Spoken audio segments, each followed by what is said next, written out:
Here at Tropical Nomad, we're here every Monday. This is episode 439. So if you're about purposeful startups, especially around the tech industry, tonight is a perfect night for you to learn so much. We've got our guest, Prem Sangeet, who I'm going to say a few words about soon. It might be the longest introduction ever in the history of introductions, but it's going to be worth it. So my name is Robert Ian Bonnick, known as the growth strategist, or a gateway to Indonesia for foreign and local companies, large, just say medium to large size, that really want to expand into Indonesia, and those who want to really connect with their audience, right? So what we do is we're really, really good at connecting you to your market in an organic and harmonious way, all right? So what else can I start with? I think I'm going to start with this. So I have some notes here, which I don't often use, but tonight I don't think you have to. I'm just enjoying that I'm going to use them. He's going to get embarrassed halfway through, but I don't care because I think he needs to be honored for what you've done. So everybody, allow me. Prem Sangeet. You also have Peter Savic, which we'll go into in a minute. Why do you have two names? We'll find out. All right. So let's look at it. Early adopter and tech innovator. Let's just pick a few out. 2013, first custom-made Android smartphone with full festival experience. In 2012, that one. Augmented reality for Nobel laureate, Ministry of Culture, Serbia. Then 2011, Spotify branded playlist, right? And there's SoundCloud, but let's keep on going. Awards, right? 2022, Retreat of the Year, Beckley Retreats. 2020, Influencer of the Year, right? Startup Grind, which we're going to get into tonight. 2020, Most Visited Event in Startup Grind. Now, Startup Grind is I think it's the largest startup community around the world. And he had the largest event in the largest startup community in the world. It means that he's pretty good. Startup mentor and advisor. We're missing out Nike. We're missing out Best Major European Festival, UK Awards. But, we'll get to that later on. Yeah. We're about a third of the way through now. So advising, right? Let's look at this. So advising, founder tribes, investment edtech. We've got blinking ID, blockchain. We've got real market, fintech, blockchain exit. We've got Pigster. We've got a whole bunch of others, but we're gonna keep those for later on. Then we have mentoring, which is what I love, being an Englishman. Barclays Bank. Tech by Capital Enterprise, P4 by UCL Precision Medicine, NatWest, I haven't heard NatWest Bank for ages, NatWest Accelerator, right? Global Entrepreneur Program. Let's finish off with your professional experience, right? I could go on forever, but I won't go forever tonight. I told you, the longest intro ever, right? 20 plus years of experience in marketing and web development, 15 years experience as a head of digital, corporate, government and culture sectors, 15 years of mentoring, business skills and workshops, 15 years, you like the 15? Yeah. 15 years of experience in immersive and live streaming, I'm coming to you for that too, 9 years of working in London tech ecosystem. Round of applause again, because that was good. Wow, thank you for that intro, Robert. Wow, it's like the longest intro I ever received. No, thank you. But here's the thing, right? I think that there's some people like yourselves and people in the audience which have done incredible things, but when it comes to being embraced for what we've done, there's a certain level of not upset, not embarrassment, but like a certain sense of, you don't need to read all of that. So maybe a different way to start the show, but if I said to you, are you really proud of what you've done? And when someone is reading these things out to you, what does it feel like for you? Wow, it's such a good question. Thank you for reading that all out. I received that, and I always ask myself, how much more can I receive, right? But how it feels like it feels like I lived many lives in this lifetime, and each of the experiences really brought me great friendship, great successes, great failures as well. so I can learn and be better and maybe share that experience with someone else so we can make this world a better place. It's just wonderful. When you read, I kind of start remembering all the innovations and things and excitement that we did back in the day with various different teams in various different technologies. Wow, it's been a while. I'm 43 years young right now, but I started very, very early, which was good. But the start, right? So many people here are on different parts of their entrepreneurial journey, different parts of their life journey, right? So, maybe going back a little bit, because I think it's really important, is, are there any things which maybe 3 types of people? I like complex questions because you can handle it, right? Because we can, right? We can. So we have maybe the startup entrepreneur. It's their first startup. Let's call it in the tech industry, make it easier. Tech industry, but they're just starting up. That's one person. The other person has already started up. They're maybe in the early stage place now where their product is proven, they've got positive revenue coming in, right? And they're looking to expand. And then the final one is, they're at the mature area, maybe they're looking to exit. Right, they're at that mature area. So if you had, a piece of advice that comes up for a person in each of those 3 positions, what would it be? And just to remind you, is that you've got the startup is literally just starting for the first time. The second one then is that early stage who's proven their service or product, right? And now they're kind of looking to expand and grow. And then the third one is that they've passed those 2 steps. They're mature, their business is mature, and they're looking to exit. So what kind of pieces of advice come up for you for each person in that stage? Wow, what a question. So the common one would definitely be to stay with that aha moment, that passion that why did you start it? What you're doing, and because I know it's like a roller coaster. Entrepreneurship is a roller coaster in most of the cases. Some people, who are starting, the first person, it starts and has no idea what's going to hit him, right? But the way how he gets to that second person where it's already scaling and has funding and so forth, it's a rocky mountain, right?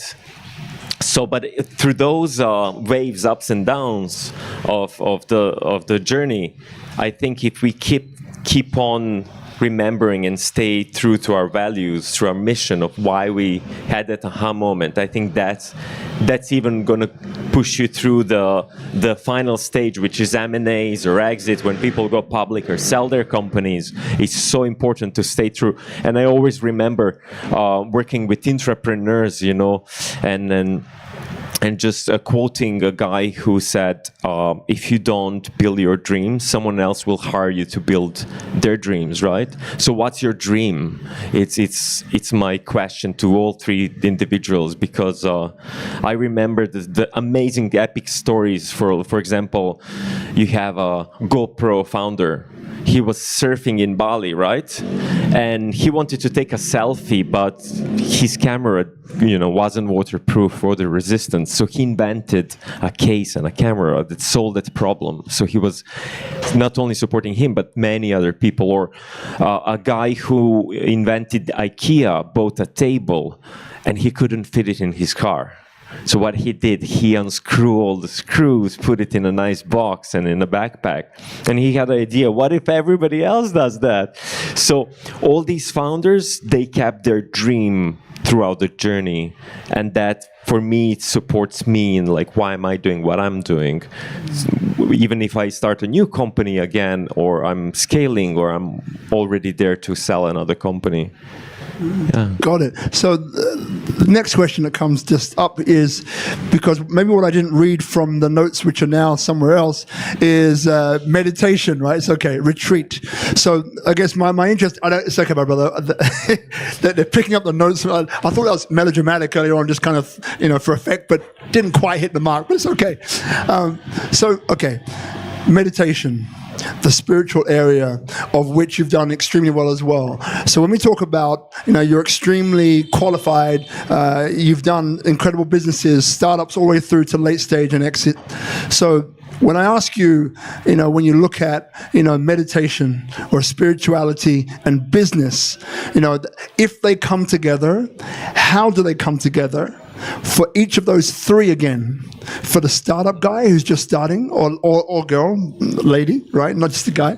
The one who is kind of that early stage, is kind of working and looking to expand. And then the one who's trying to exit, right? So this spirituality, meditation, whichever way you want to put it, how does that intersect in each one? What advice can you give? What comes up? Wow, what a question. I think we live in a time where kind of spirituality, consciousness, and entrepreneurship are all intertwining together, because it's very much needed in this day and age, because we're polluting the Mother Earth. We're doing a lot of unethical stuff as well in these global corporations, and it's kind of time to do that, to be more present, more conscious, and use spirituality, be spiritual in order to have more ethical approaches, really to make our planet and our humanity better. So for me personally, I experienced meditation when I was really young. I read a book called Siddhartha, which was a young Buddha back when I was 13 years old. And I met like a guru, Sri Chinmoy, and in Ubud there is his statue. And I started meditating. And for me, what it did, meditation, first, if I take that first person that you say, a person who's starting a business, what it did for me, it really gave me inspiration. When I meditate, I just I see my thoughts as clouds who are just moving, passing through. So I'm able to see things more clearly and understand where the problem is, because for me, entrepreneurship is solving a problem, right? Yeah. And then someone else is gonna use your solution, right? It's pretty much it. And for the guy who is scaling his company, the second person, I would say when you start scaling, there's a lot of pressure, a lot of burnouts happening, especially now. In London, there's about 70% of startups fail because of the burnout, because they're either in a bad company culture or they're suffering from mental health. And now VC, venture capital firms, are looking over that problem because their portfolio companies are just dying off. Yeah. And there's a huge barrier there and huge demand for meditation and spirituality. When a person who scales, that second person, starts scaling, we really need to be mentally ready for that, because there's a lot of grinding, right? And in those situations, I think meditation and spirituality helps a lot, because we are, for me, spiritual beings having human experience, right? That's it. And sometimes we are human as well, which is okay, especially when we have like sometimes maybe a toxic environment in the culture, company culture, or a VC are pressuring us. And for the third person who is already exiting a company or going public, going through these hard negotiations, I'm going to leave the company I really love. And some people get attached to things, right? We all do sometimes. And for those people, it's really good to meditate, because we are letting go of a lot of things when we meditate. Spirituality is about like letting go of those attachments and just surrendering into whatever, transcending whatever is coming. So I think exactly like a startup founder selling its company or scaling, it's kind of letting go and seeing that company just handling into another person's hands, and then doing that transition. It's like life, and that's how I see meditation in that way. Remember, this is all about what is true for you, right? Because that's why I'm here. That's why we're here as well, right? There's three things I want to draw attention to. There are three interviews last week. Toby Nodge. So Toby, how big is the fund you're building? 100 million. So Toby's building a 100 million fund, right, for sustainable ventures, climate in Southeast Asia, right? Okay, that's one. We had a guy, his name is, let's go ladies first. So her name is Dr. Melanie Ryback, right? Dr. Melanie Ryback was voted one of the 9 most innovative women in the European Union. She was also voted the most important person in the Netherlands, right? Her thing is about the next phase of social enterprise, entrepreneurism 4.0. Another guy who is one of the leading futurists in the world, a guy called Professor David Schreier. He was here, I think, 4 weeks ago or so. And again, with him alluding to this fact that entrepreneurship has brought us so far, right? And it's not about tearing it down, but it's also about optimizing, right? So if I ask you a general but specific question, you've had this beautiful array of experiences in the startup and the early stage of entrepreneurship globally, right? Okay, so what you also know is coming from your answer with the meditation and the spiritual side is that we are becoming more aware past the transactional, right? Business these days isn't just, hey, here's a product, give me $1. Right? It's more, there's more to it, right? So things are moving. And talking to these 3 people, Toby last week, and then obviously Dr. Melanie Ryback and Professor David Schreier, I get the sense that they feel the same thing. So if I would ask you, where would you like to see the future of startups moving into, what kind of direction and why? What would you say? Wow, you're asking all the right questions, brother. Comes through, not from, my brother. By the way, we don't rehearse any of this. But the people did you know do this. any previous shows like this? Maybe 400 something? Yeah. There's 438 Yeah, other shows we did, but everyone's different. Each one amazing. is different. No, it's an honor to be here and to answer these amazing questions. Because I have a vision where I see entrepreneurship, I've started Supreme Factory, which is kind of our accelerator VC fund where we find really amazing entrepreneurs and build community, mostly out of the startup grind, the platform and networks. And especially with Startup Grind, we build Startup Grind to build the world's largest just based on these values. Yeah. And the value is exactly what you mentioned. It's so important to have value. It's so important to build community even before you have a company. Because when you have a community, they all stick around your values. And for us, the main value was make friends, not contacts. It's just remove that transaction. It's like, don't just pitch. Let's connect on a genuine connection. Right. Then the second one was make friends, not contacts. Help others than yourself. So showing that paid forward attitude that I'm really genuinely want to support you, and if I do, I'll create this spark where you want to support me and give back. Right. Yeah. And then the third one is give first, then take, which is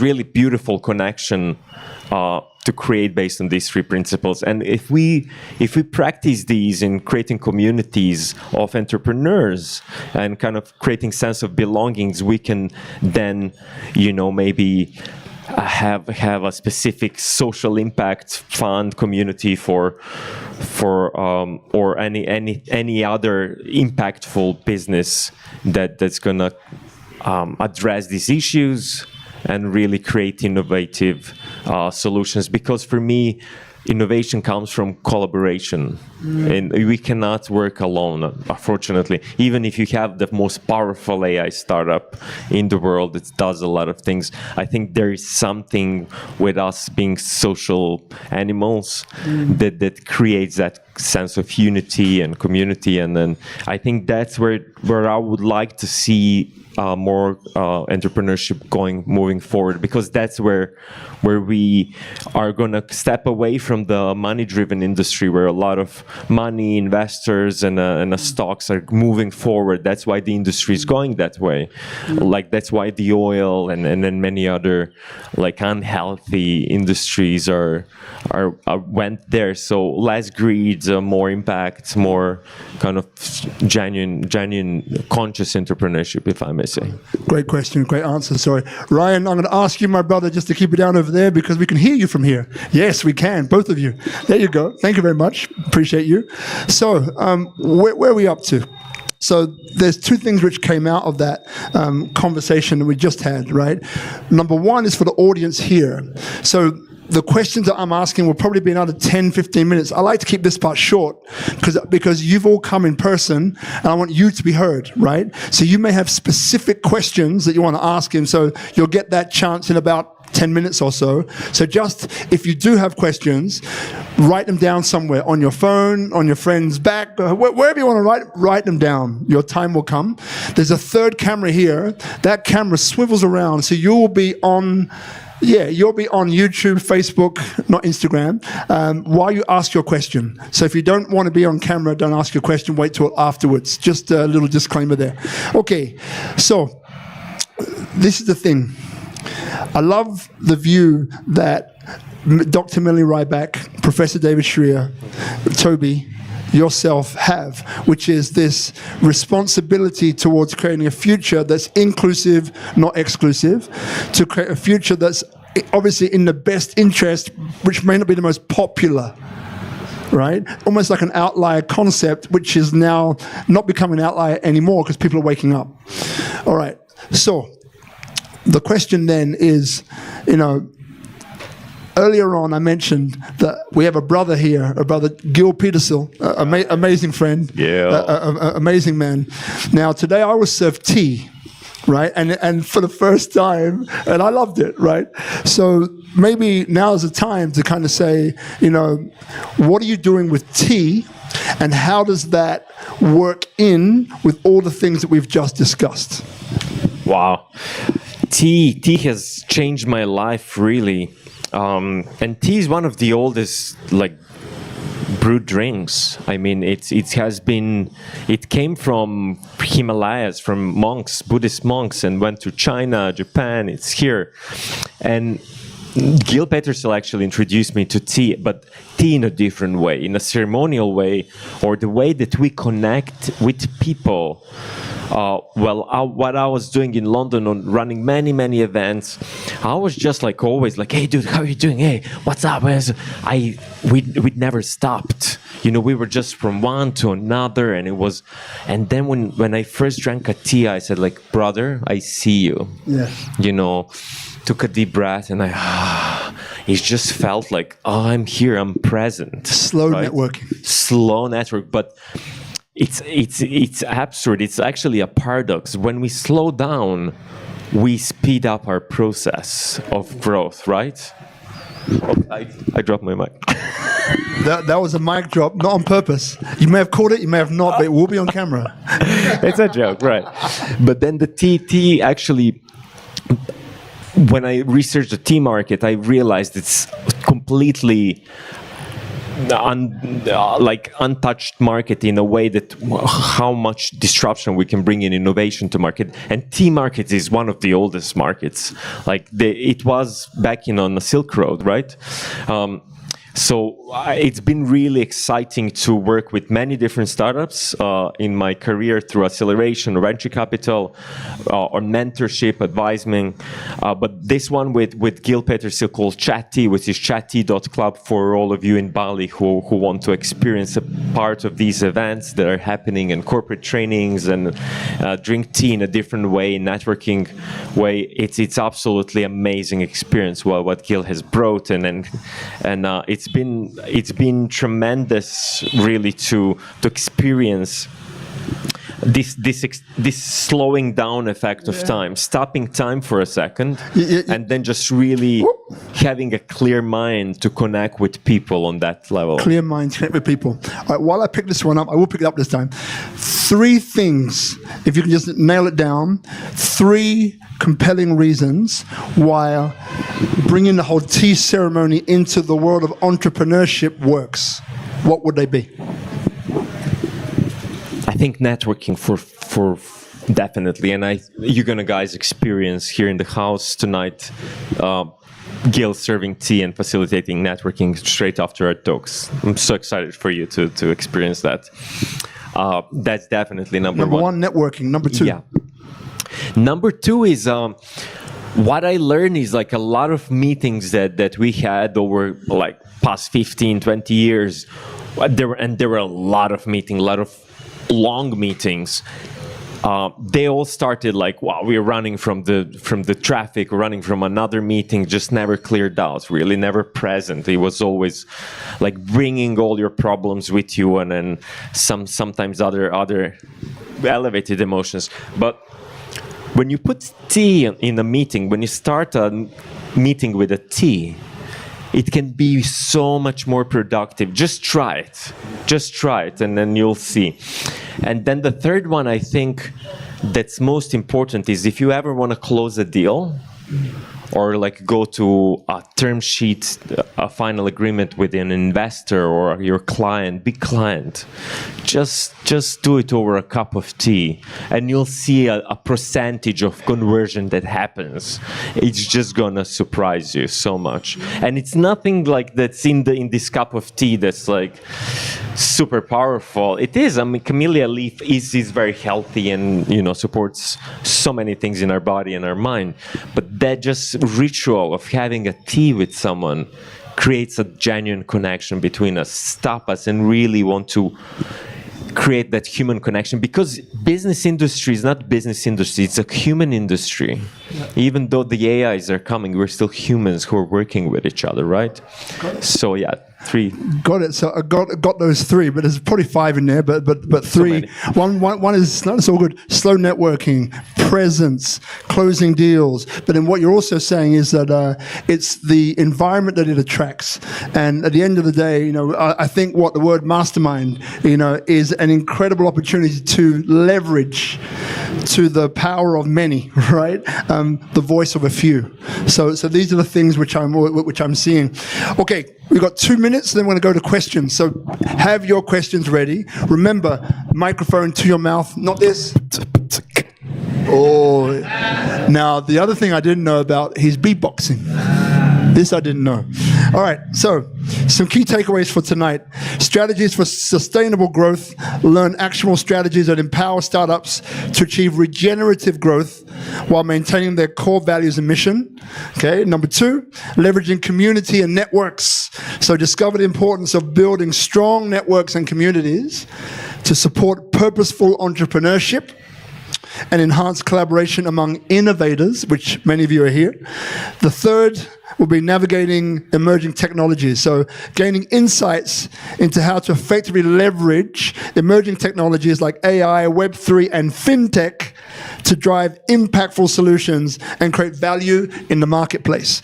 Now, I have a whole bunch of questions, but I want to hear from you. So what we're going to do is just raise your hands if you have a question, right? And then we're going to get that microphone over here somewhere to you. Now remember, just before you raise your hands, so that you might be one of 3 places. One place is where people can find themselves. Is it like, I can't ask that question. Maybe I wasn't paying attention. Maybe I'll get embarrassed if I ask a bad question. That's one place, coming to you. The second place might be, you know what? I have an idea, but yeah, I'm not sure if I should ask it now. And the third one will be, I have a question, I want to ask it. Raise your hand. Whichever position you're in, one question for you, is for all of us. It's like a collective mind that we all have sitting around here. So if you have a question, please have the courage to ask it. It won't be a silly question. So Guz, we're going to give the mic. We've got one here and one next to him and one over here as well. Okay. And 3, cool. So now remember, with your questions, Guz, we just go back first, back, yeah.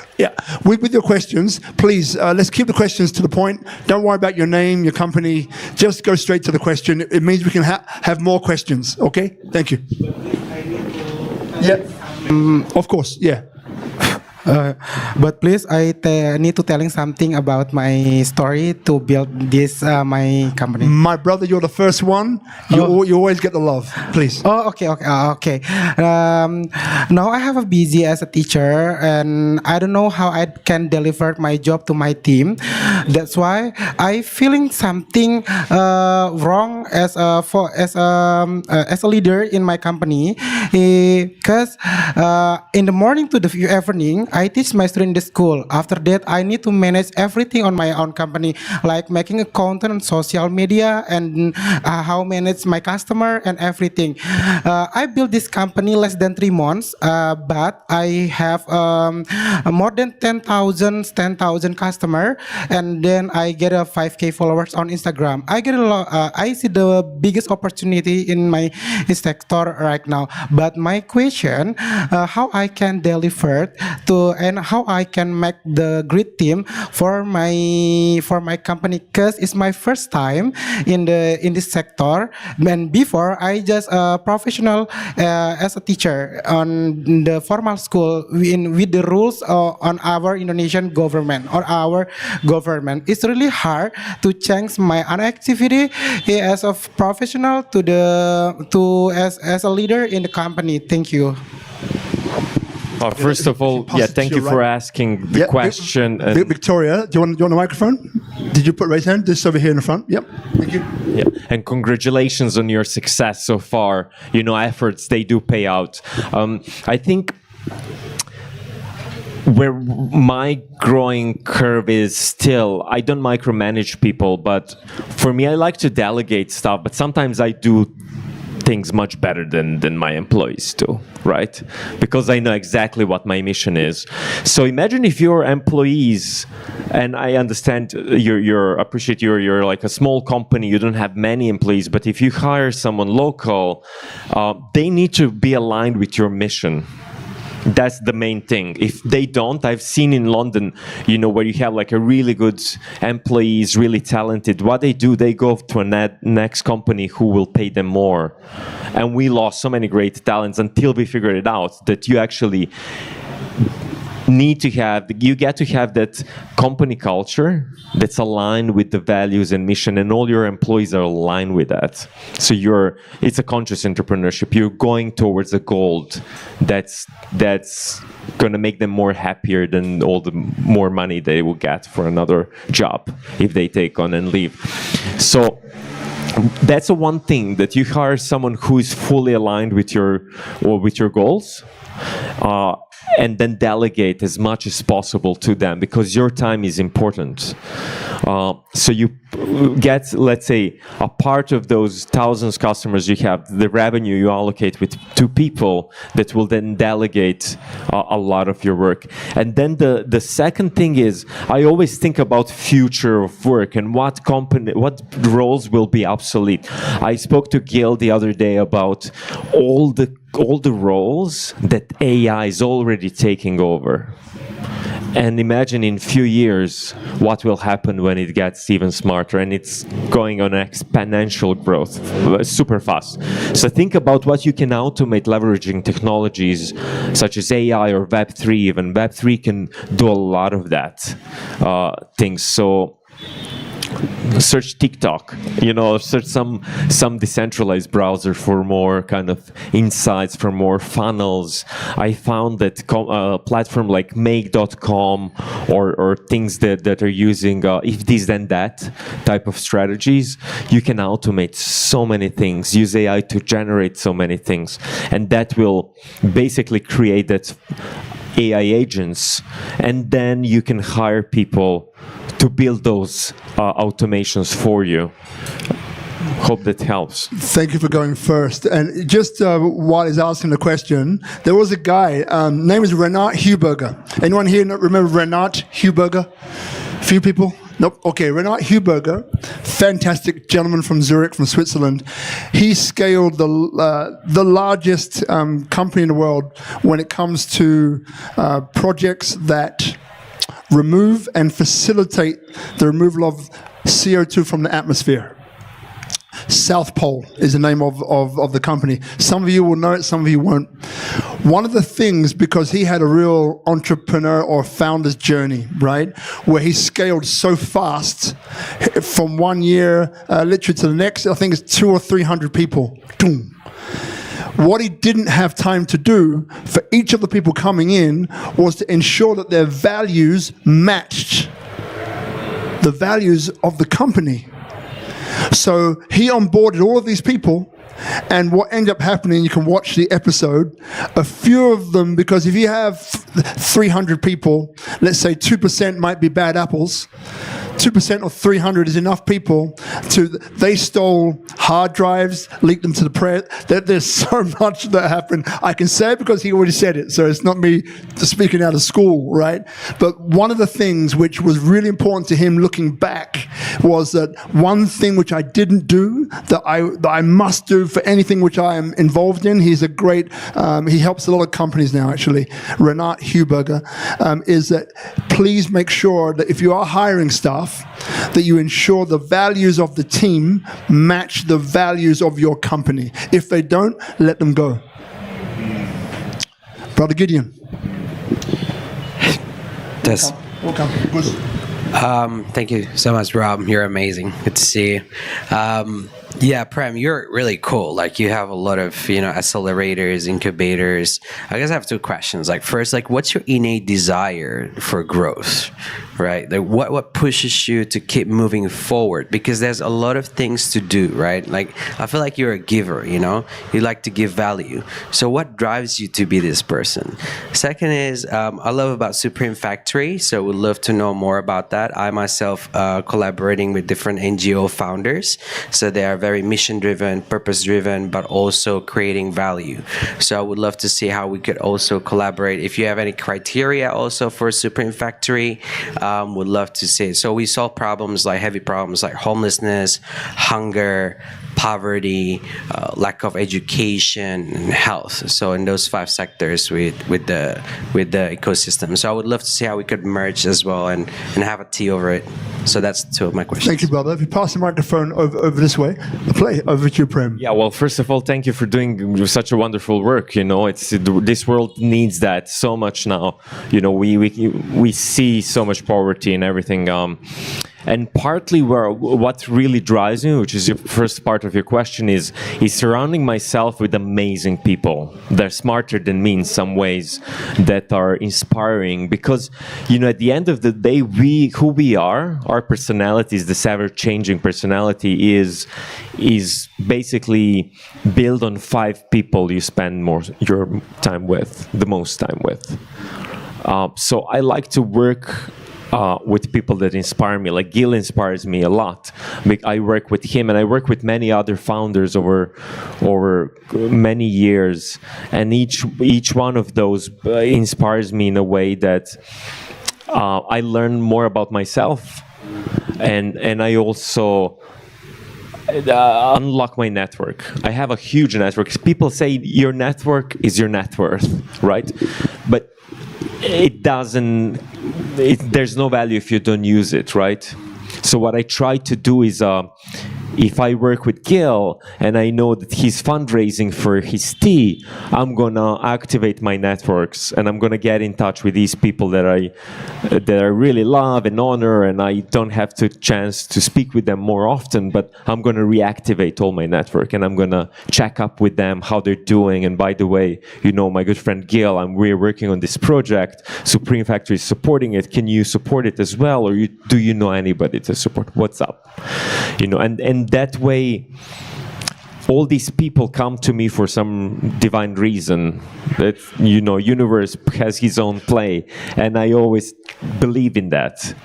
So that's part of my growth. Is just following the flow. I know what my path is. And I always try to follow my path, not to go too much on working with unconscious business, having too much drive on let's just make capital, let's just make a great return, right? And Supreme Factory started as Supreme is something that's, for me, the highest form of consciousness. So we can combine the great minds and create these great companies that we can then connect through our network to the corporations, to the organizations, to deeper things. And how we did work, we worked on a different cohort levels. So it's kind of a venture builder that has, for example, with a chatty, what we're doing now, we're building a whole lot of technology that we can fundraise through the modern way of traditional fundraising meeting a crypto fundraising, where you have a DAO, decentralized autonomous organizations, where traditional investor can invest and have their voting rights, their shares that are liquid, that they can do something with. They can buy tea, or they can give it to somebody else. So it's like an NFT that's smart. So we're always trying to innovate. That's a part of another part of the growth. And whenever I see people, that's what's main criteria, is that you're doing something great to create the world a better place, and there's an opportunity for our network to plug you in. Yeah, and then if you're a great founder, which we always look for, that's the top one. Yeah. Thank you. Thank you. So the microphone is over here to Brother Gil. While it's getting there, so we're watching 439 episode SpeakuP Monday. A guest here, Prem Sangeet, Director of Startup Grind, which is the largest startup community in the world. Got that right? Yeah, we are in 700 cities. 700 cities? Yes.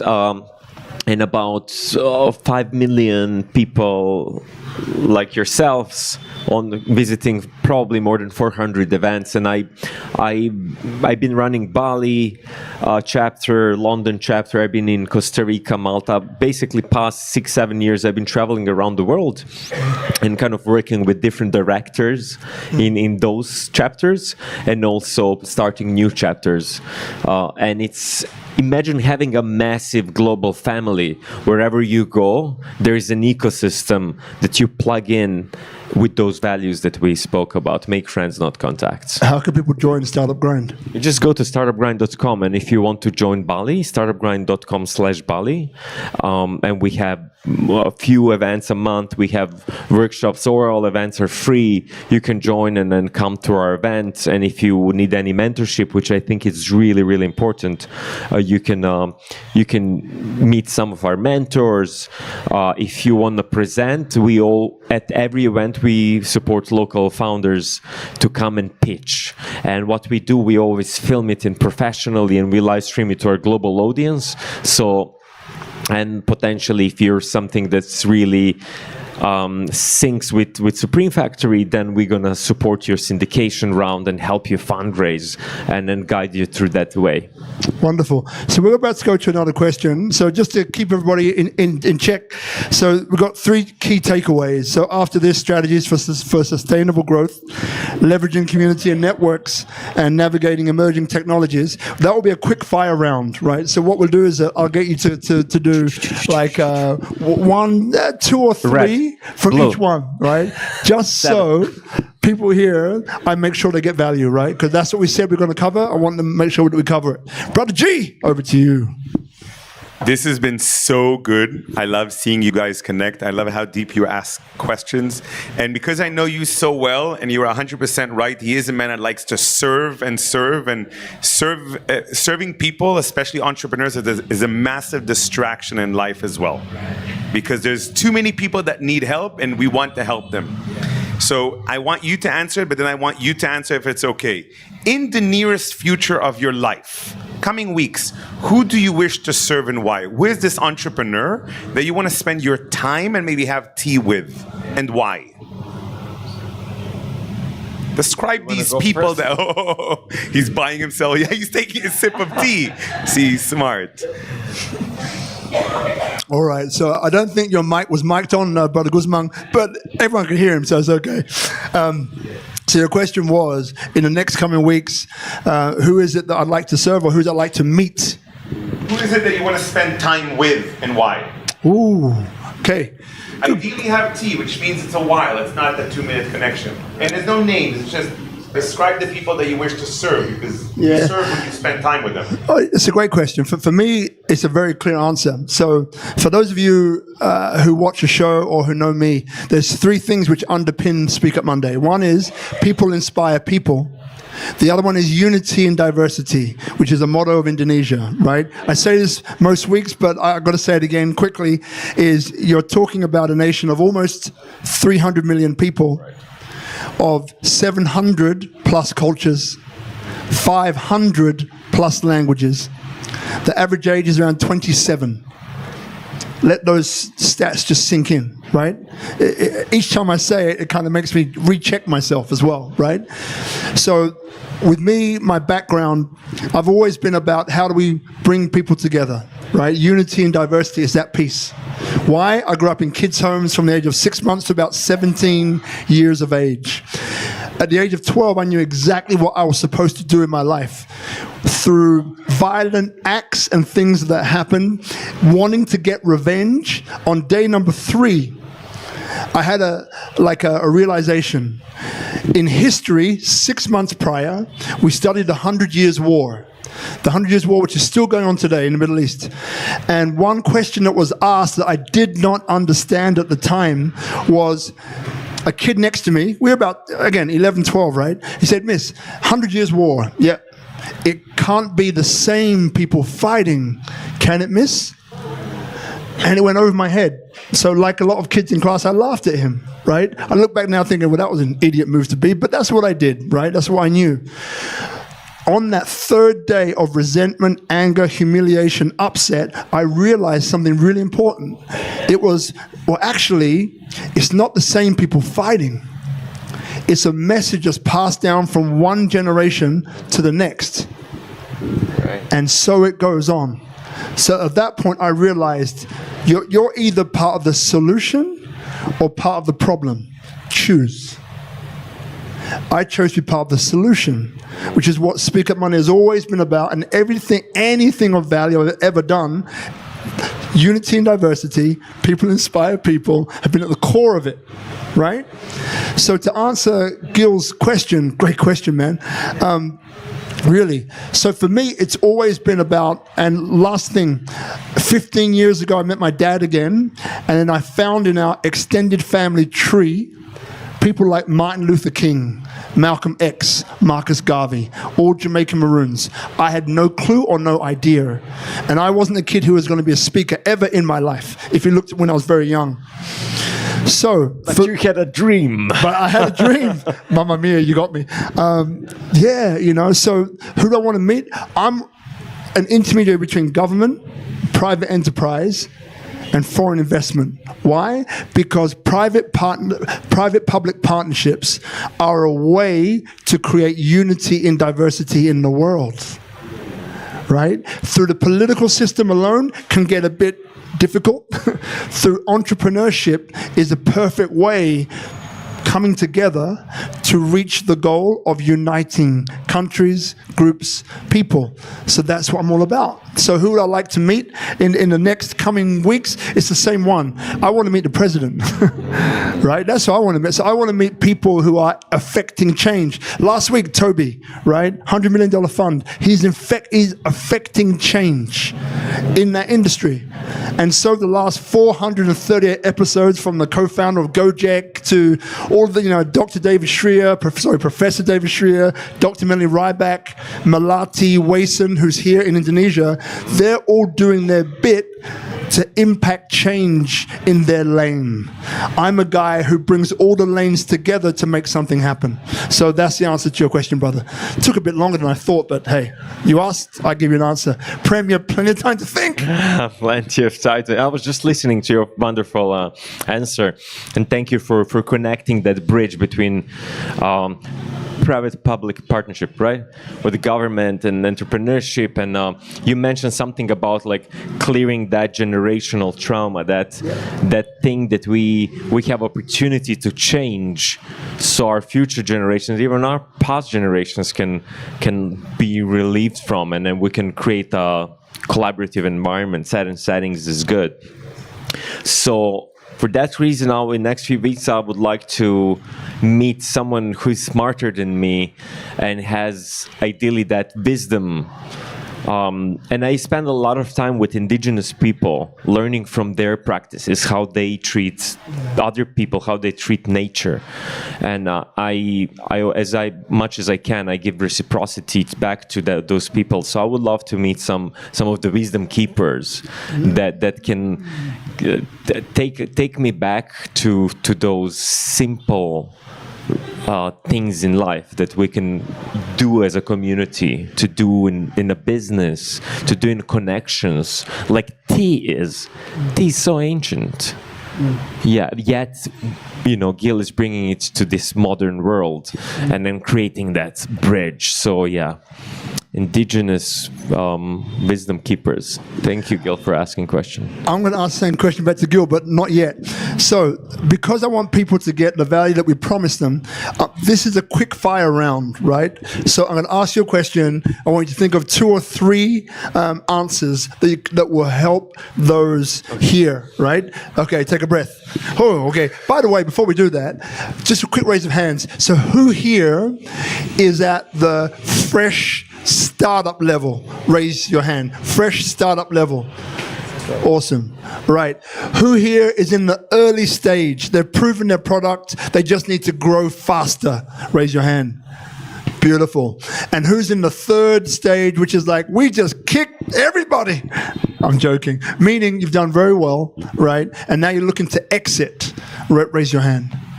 Okay. So we had one exiter who was wondering about opening his hand or not. So he's in 2 worlds. Okay, so mainly tonight is about the first 2. That's good. All right, quick fire round. Okay, here we go. Key takeaways. Number 1, strategies for sustainable growth. So if we said to people that they're going to learn actionable strategies that empower startups to achieve regenerative growth while maintaining their core values and mission, give us two examples of what that would look like. I would say leverage technology, use sustainable practices, let's say figure out your supply chain and what you can do to be better, more efficient, but also have eco-friendly solutions, where we could do things that are impacting our people and environment around us in much better ways. And I mean, I know the second one is about communities. Wait for the second one. But I can just not wait, man. It's like that's the main thing. It's like you go do it. Build a community before build anything else. Nice. It's just like if you have a community, you can put any product there because community is all about that mission. It's all about that value. It's your family. I mean, even if you don't build anything, your product fails, you still have that community that's going to be more powerful than anything else. But learning from community how you have product market fit and what I call founders market fit, how you fit into the picture, not your company, but you as a founder. Love it. So answer number 2, I shouldn't have showed him, should I? I just held it back. But I didn't. Next time I'll know. Third question. The second one was leveraging communities, which I'm sure you got. The third one is navigating emerging technologies, right? So if I asked you, how would you share gaining insights into how to effectively leverage emerging technologies like AI, Web3, and Fintech to drive impactful solutions and create value in the marketplace? The quick fire round is follow the trends, surround yourself with really smart people who know these things because things are accelerating in such an insanely fast way. That if you might be missing out, and you've been building something that AI is gonna eat up in next 2 months. So using AI is so important these days in an ethical way, of course.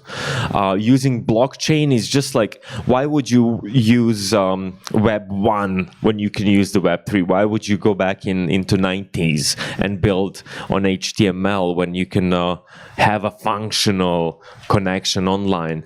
So using Web 3 for me is kind of a must these days. It creates this decentralized way of having embedded trust within your customers, within your community, which is so important. I mean, trust makes in our brain a trigger decision whether I'm gonna join or pay you or use your product, use your service, be part of your community. And I think for me, it was always keep innovating. You mentioned at the beginning some of the things I did back in the day, 20 years ago. We were innovating we are so much ahead of time, and what I always love to do with gather myself around these super brilliant minds who are so ahead of their time. They're futurists, basically, but they live in the present moment. So because we are creating our future, and we can leverage these technologies all together, cross-pollinate them as much as possible, put them in a place where you never thought they would exist. And for me, how I find innovation and how I keep innovating is I meditate and I go out of the mind that creates the problems in the first place, right? Like Einstein said. And then I just with clear mind, clear myself, and understand when is the next solution going to look like. What is technology we can use? Because if you can think about it, it's possible. This is what new technology is bringing. Brother. All right, what we're going to do, we're going to go back to Brother G. We're going to get his answer to this question, because I love this man. And I think you're going to, I think through him sharing, there's going to be something that will drop as well for you. Then after that, if there's no more questions, if there are, we can deal with them. I have a sensational question. It is so good. It was a friend of mine, right, who during the week, last week, correct, because we're only on Monday, but he's there going like, oh man, another question which I don't know. I love this, come on. So he basically said this one question, which will become a foundational question for all episodes that we're going to do from this time on. I think it's that good. When you hear it, you can critique it and you can tell me what your thoughts are. And if you actually have a question like this that you would like me to ask, feel free to send it in as he did here, because I'm all for mastery, meaning I don't control anything, right? I go with feeling, I go with intention, but I'm open to how things move, right? I do have a direction, of course, right? Okay, so first we'll hear from Brother Gil, his answer to the question he gave us. Then after that, if there's no other questions here, I'm going to give our last question to our beautiful guest. Over to you, my brother. Before you said this was not working, but I think it is working, yeah? I asked him. Thank you, brother. So I'm so curious what that question is. I love questions. We have questions we have under our coasters, under our tea coasters. So I'm so gonna write that down. Answering my own question. So I'm looking for tea friends. I'm looking for tea enthusiasts. I'm looking for tea investors. I want to have more people in my life that wish to give more of their time, potentially every day, at least a minute a day, to the tea world.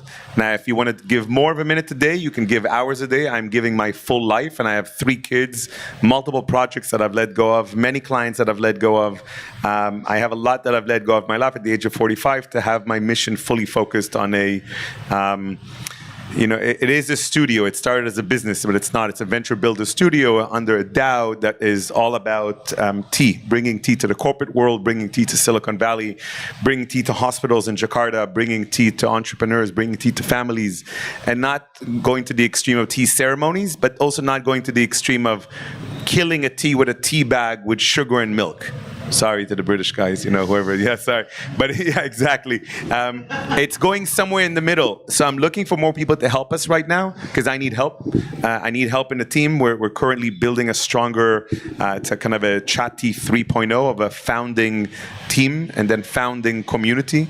Community is growing right now in 7 different countries, but we're focused very much on structuring invest in Bali. So if you're in Bali already and you're listening to this, you want to help us structure it better, finance it better, please come talk to me. Now, just 30 seconds for this one, because people here maybe know you or don't know you. So maybe give us 30 seconds, 45 seconds, what do you feel kind of allows you to have the experience and maybe the network, maybe the skills to do what you're doing now? In other words, your background, brother. Wow, I feel so privileged, man. I love you, man. I need to come here more often. 30 seconds. So I lived in 7 different countries, and if you guess where I'm from, I'll be impressed. I speak multiple languages. I'm an introvert by nature. I've tested it multiple times. An immigrant since the age of 10, which means I have, excuse my language, I'm not going to actually battle. I've messed up a lot in my life when it comes to building relationships. 20 plus successful failures in businesses. I know what it means to make $1 million in a day. I know what it means to lose everything in a week. I know what it means to have hundreds of lawsuits happening to you in the same month and winning all of them except 2. I know what it means to be a father of 3 kids and his kids are right now away for 3 months and it's difficult. I know what it means to ask for a hug. I know what it means to organize and produce over 1,000 events for some of the biggest speakers in the world like Tony Robbins, Eckhart Tolle, and many more. I know what it means to spend time with them, not having tea with them. I want to have tea with them now. I discovered tea after I spent more time with them. It's interesting.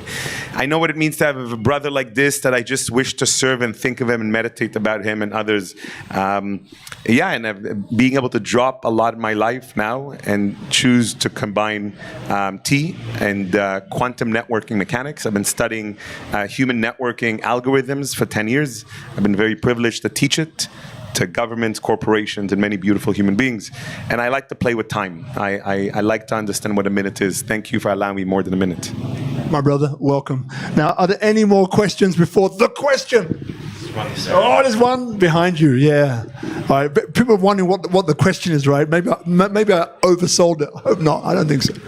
All right. So, what's the cost of success? Meaning, like, in order to achieve all the things that you were able to achieve, you had to sacrifice a lot of things in your personal life. So, I want to know what are those things, how to have a balanced life, and also the last question is, do you think like founders, like new founders, if they didn't know what to expect when it comes to the sacrifices that they're gonna need to make, like, is that gonna be a main cause of their burnout? Wow, it's such an important question, especially nowadays when there's a lot of burnout happening. There is something called a success paradox. What it means is like we give out our health, our sleep, our nervous system to make money that we then invest in our health to heal from all the stress and trauma. So, and is that success? What do you consider success? You know, is success just making money or being a genuinely happy person? For me, what's your success thing? I don't think happiness is related to money. You can be happy with a cup of tea or happy with millions of dollars in a yacht with a cup of tea. So, right. Yeah, being in the present moment. Well, you know what? I worked with a lot of successful founders who sold like 2 or 3 companies. They have money, but they were still not happy. That's why we did so many retreats with them. Because money cannot buy you happiness. It can get you to some point. But the thing is, we as humans, we work on like an AI. We work on a reward system. If we do like a small milestones, we'll get reward, and our dopamine, endorphins, and oxytocins, all these neurochemicals will hit us, and it was like, I'm a bit more happier, yeah, and we're gonna do more and more. So for me, success means that it's not about the destination. It's about the destiny. It's about the journey for me. It's not like I'm going to sell this company, another company, we're going to scale it, we're going to sell it, we're going to make a lot of money, and that's it. But it's about that journey. Once the mundane things become joyful, or we learn to be joyful with those, we present, consciously joyful, then we can do things with less burnout. Because burnouts mostly happen when we don't express ourselves, when we have conflict or not able to communicate things. And then we basically don't, we want to be an overachiever to prove something, or to, you know, have that image that people think of us that we're successful. But that basically is not our authentic self. When we are authentic, we can do whatever we want. Literally, we have so much power. So being authentic to our values, to our mission throughout that journey, and making the journey joyful as possible will make us go there faster, believe it or not. And having more sleep, which is one of the most important things you can do as a founder, it's going to make you more productive. You know, it's not about grinding it all the time and then being a burnout. And we have a startup called State on Demand that we issue these to founders. There's a burnout test. Check it out. Check your score. And if it's bigger than 50, you know, read this or watch this video, because it was so important. Now 70% of startups in VC portfolio, these are the startups who already fundraise, guys, they burned out and they shut down their companies. That's a huge favor, 70%. So yeah, thank you for asking that question. Thank you. Thank you, my brother. So if you return the microphone just over here, most appreciated. So we're going to begin to wrap up now, everybody. There's a few things I want to quickly say. So number one is, my brother, so in about a minute and a half, maybe less, is there anything, before I ask you the question, is there anyone that you'd like to thank? Because we haven't really spoken that much about startup grind. Hey, it is what it is. But if there's anyone, you know, coming up that you'd like to thank, or anything you'd like to say, maybe it's an initiative that Startup Grind is doing that you want to re-emphasize, or just to let people know about, in about a minute, feel free to share what that would be. And then I'm going to ask you the question, right, after that. So just to quickly let everybody know, this is episode 439. So 440 next week is all about agriculture in Indonesia. So as many of us know, agriculture in the world, food security, food safety is a huge concern. Huge. The incoming president of Indonesia, this has been relayed to me via one other person, right? Agriculture is number one in the priority for Indonesia. So we have this incredible island called Bali, which is one of the 17,000 plus islands that make up Indonesia, which we're doing right now an initiative called the Tabanan Community WhatsApp. Feel free to join it if you like. This group brings 3 different types of people together. One is government, local government. One is like stakeholders, those who are basically put the money where the mouth is and have invested in Tabanan, okay? And then the others are those enthusiasts who are kind of looking around to see what's happening in Tabanan, right? And want to know, what's the purpose of the group? The purpose is, you know, as best we can, as best I can, to bring the right people around the table to have the right conversation. I cannot determine the answer of that conversation, but what I can do is bring the right people to that table. And second to that, it's a bit like monkey see, monkey do. Sorry, but that's one that comes in my head right now, which is, you know, if I want to build a skyscraper, which I don't, right? But if I did, if I'm in a group of people, maybe in a tea ceremony, right, where once a month we go to a different stakeholder's place, and that place is the epitome of eco, right? Trihita Karana, human to God, human to environment, human to human prosperity. If I see that, then more than likely I'm going to say, well, I don't want to build a skyscraper. I want to build something similar to what this guy or lady is doing right now. So the idea is that when we bring both foreigners, Indonesians, Balinese, as well, and everyone together around the table once a month, where we can talk about things and have a conversation where we see each other, it changes things. So this is partly what we get up to in this group, along with charities, foundations. We work with the King, which Brother G helped me out with a long time ago, called Erawan, who's the king of Kerambatan in Tabanan, for example. So there's a lot of cultural significance of what we bring together as well.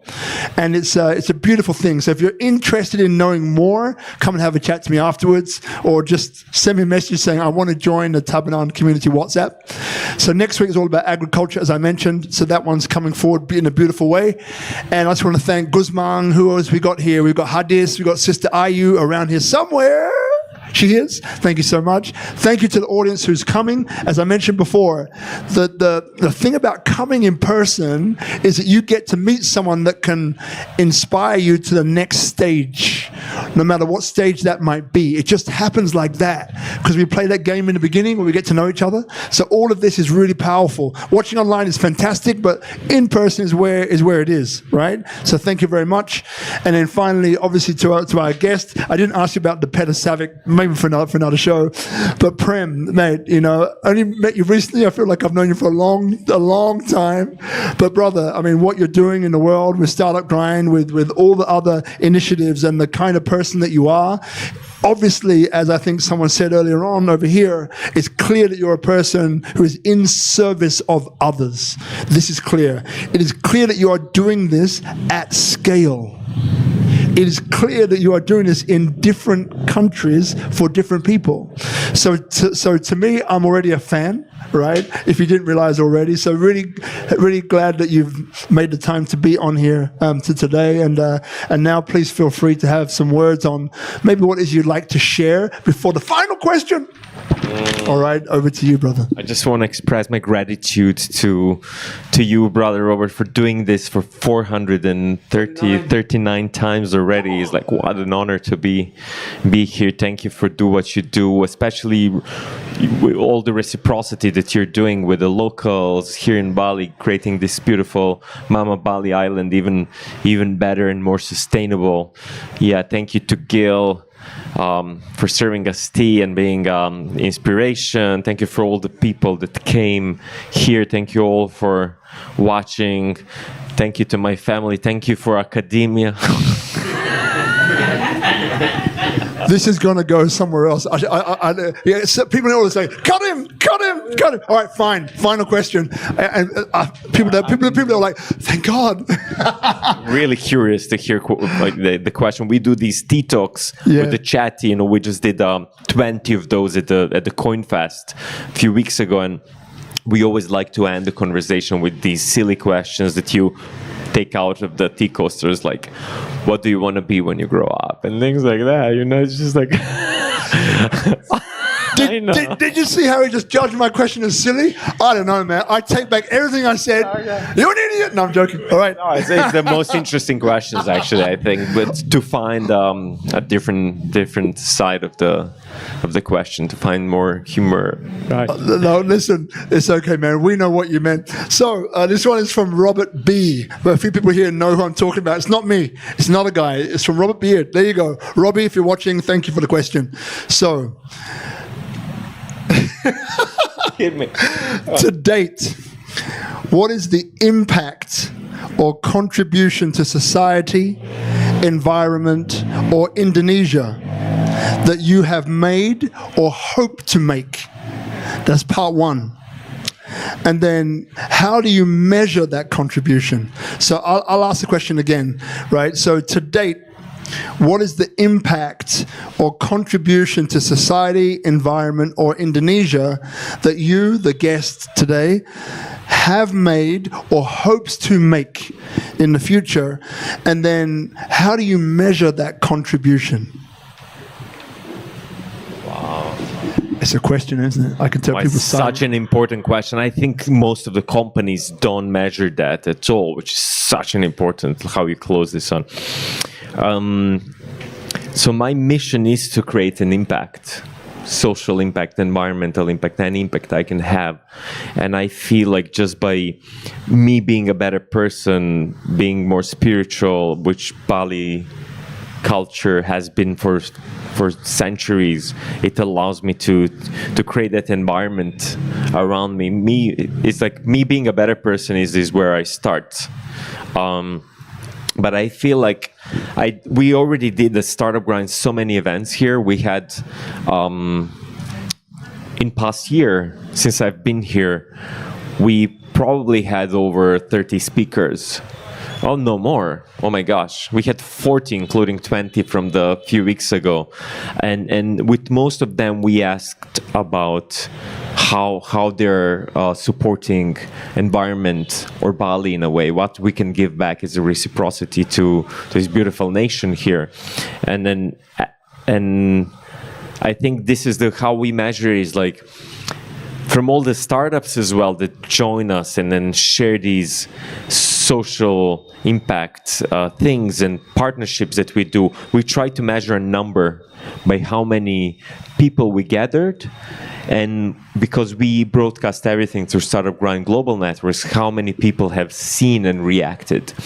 And then most importantly, I think, sustainable development goals are a great way to measure things in a way, but just asking that question, how we can measure. I use AI quite a lot, and I always try to ask people to measure Net Promoter Score, which is kind of a community satisfaction, how I call it. And I always go back and ask people for what can we do better? What would you like us to do better? And we are always learning how to measure. And thank you for asking this question. It inspires me to be better and to do more. So thank you for that, brother. Everybody, round of Thank you. applause. Prem Sangeet, Startup Grind.